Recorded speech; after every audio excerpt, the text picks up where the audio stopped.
मैं तुम्हारी माँ के बंधन में और नहीं रह सकती। मुझे अलग घर चाहिए जहां मैं खुल के सांस ले सकूं।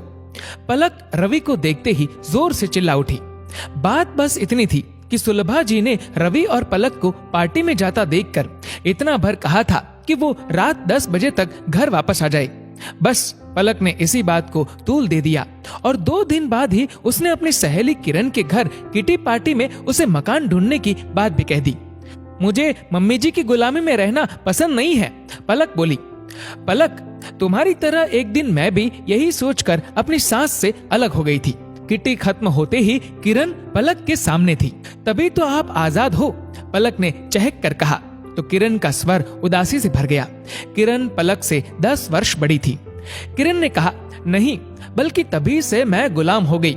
जिसको मैं गुलामी समझ रही थी, वास्तव में आजादी तो वही थी। पलक ने अनमने से भाव से पूछा, वो कैसे?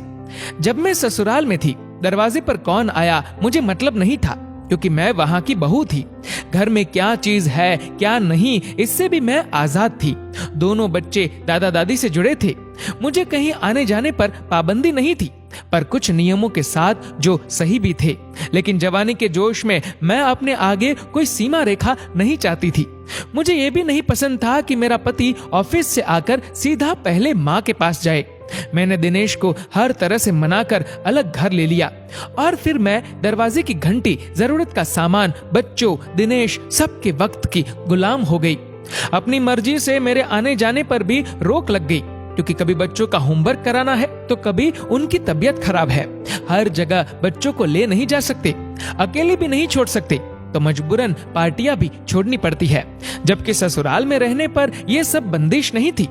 ऊपर से मकान का किराया और फालतू के खर्चे अलग। फिर दिनेश भी अब उतने खुश नहीं रहते। किरण की आंखें नम हो उठी। फिर आप वापस क्यों नहीं चली गई? पलक बोली। किस मुंह से वापस लौटती? इन्होंने एक बार मम्मी से कहा भी था, पर पापा ने ये कहकर साफ मना कर दिया कि एक बार हम लोगों ने बड़ी मुश्किल से अपने आप को संभाला है, अब दूसरा झटका खाने की हिम्मत नहीं है। बेहतर है अब तुम वहीं रहो। किरण बोली, पलक, घर से बाहर कदम रखना बहुत आसान है, लेकिन ये बात भी सच है कि जब तक आप माँ बाप के आश्रय में रहते हैं, आपको बाहर के थपेड़ों का तनिक भी एहसास नहीं होता। माँ बाप के साथ बंदिश से ज्यादा आजादी होती है, पर हमें वो पसंद नहीं आती। एक बार घर से बाहर निकलने के बाद आपको पता चलता है कि आजादी के नाम पर खुद अपने पांव में जंजीरें डाल ली। बड़ी होने के नाते तुमसे यही कहूंगी, सोच समझ कर ही ये कदम उठाना। मन ही मन ये गणित दोहराते हुए पलक एक क्षण में निर्णय ले चुकी थी। उसे किरण जैसी गुलामी नहीं चाहिए थी। घर की ओर चलते बढ़ते कदमों के साथ साथ ही वो मन ही मन बुदबुदा रही थी कि घर पहुंचते ही सासुमा के पैर छूकर क्षमा मांग लूंगी और सदा उनके साथ ही रहूंगी। माँ बाप को साथ नहीं रखा जाता, माँ बाप के साथ रहना होता है। दोस्तों, इस वीडियो को लेकर आपकी क्या राय है, नीचे कमेंट करके जरूर बताएगा। और अगर आपको ये वीडियो अच्छा लगा हो तो इस वीडियो को लाइक करेगा, शेयर करेगा ज्यादा से ज्यादा लोगों तक, और ऐसे ही और भी इंस्पिरेशनल वीडियोस के लिए सब्सक्राइब करें हमारे यूट्यूब चैनल को और फेसबुक पर फॉलो करें हमारे पेज को। धन्यवाद।